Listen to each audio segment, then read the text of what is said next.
It's about two people that are struggling with mental illness and the collateral damage with their families.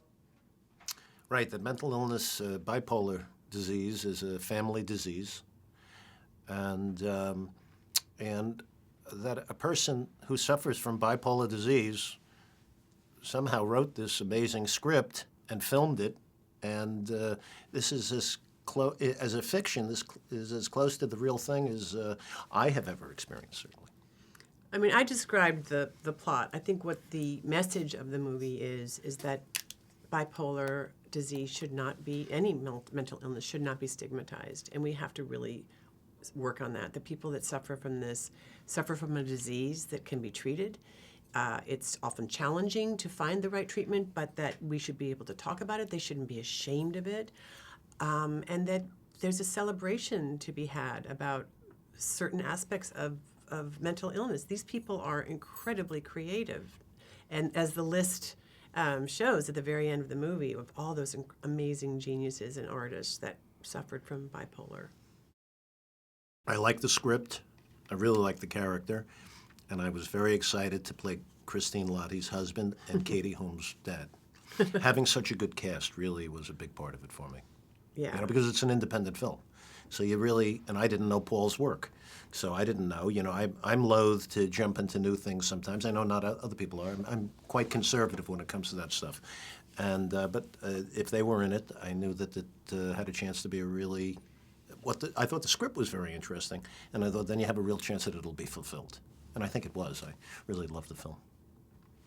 And I have a lot of personal experience with my sister who struggled with bipolar for 25 years. So I felt a deep, deep connection and empathy with these characters. And once I read the script and talked with Paul and he shared his vision of this movie with me, I had to be part of it. First of all, I got to play a nice, compassionate person. I don't often get to play those. That was fun. A lot of compassion for my child. And Katie was such a delightful person. It was very easy to have loving, paternal feelings towards her. These are very painful feelings in life, but they were just great to explore, in the film. It was nice to be with people who all cared about each other. It was a nice way to spend my time. So, that was that. What was the question? Sure. In what way was playing this character a new on-screen challenge for you? Well, yeah, this was different for me because there was a lot of improv. I've done a lot of films where there's some improv. Mm-hmm. This was a ton of improv. Yeah. And Paul would say, we're going to roll cameras, just do what you want. I mean, we had the idea, the outline of the scene and some of the dialogue, but he wanted to say whatever you want to say. He was not, unlike a lot of writers and first-time filmmakers, he was not married to every word that was written in the script. He really encouraged that kind of aliveness amongst the actors, and that was incredibly exciting, although, scary because not all actors can improvise. Not all actors can improvise. This guy can. He's great at it. We both have similar training. Yeah. That really encouraged that, but not every actor can, and if you have an actor that can't, that can be a nightmare for them. Right. It's like, give me the words. Yeah. And then if you try improvising with the wrong director, it's like, what are you doing? So it took a little bit to wiggle into that, but once we did, I was thrilled. I was thrilled to work that way. Yeah. I was deeply familiar with it, and I don't think I learned much about the disorder, but I learned what a bipolar person is capable of, and that would be embodied in Paul, the writer-director. He inspired me so much, and I kept thinking, if my sister were alive today and she could meet Paul Dalio, she would be Dalio? I think you pronounce it Dalio. Dalio. I think she would have been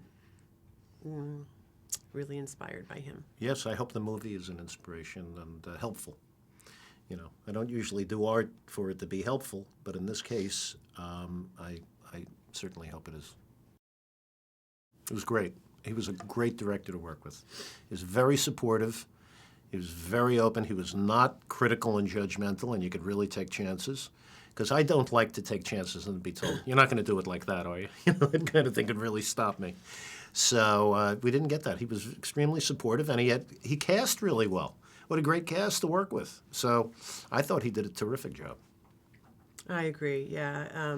The best thing on a movie set is when a director can create an atmosphere where you can make a complete fool of yourself, and there's Rarely. no worries, no worries. You can take huge chances and fall flat on your face, and it doesn't matter, because often there's gold. And he would, he would write down some of our improvs. He would be putting it into the script, and the next day we get pages reflecting our dialogue. So he knew where there was gold, and he knew how to capture it. He did, and I feel like the cut the film we see now, which is a cut of what we shot, reflects that. I thought it's a very interesting film, really beautiful. Well, I think I've already mentioned it, which is I hope they will take away the idea that mental illness in any way should be stigmatized. Yeah, I hope that they find an entertaining experience at the theater, and that there's a learning experience as well.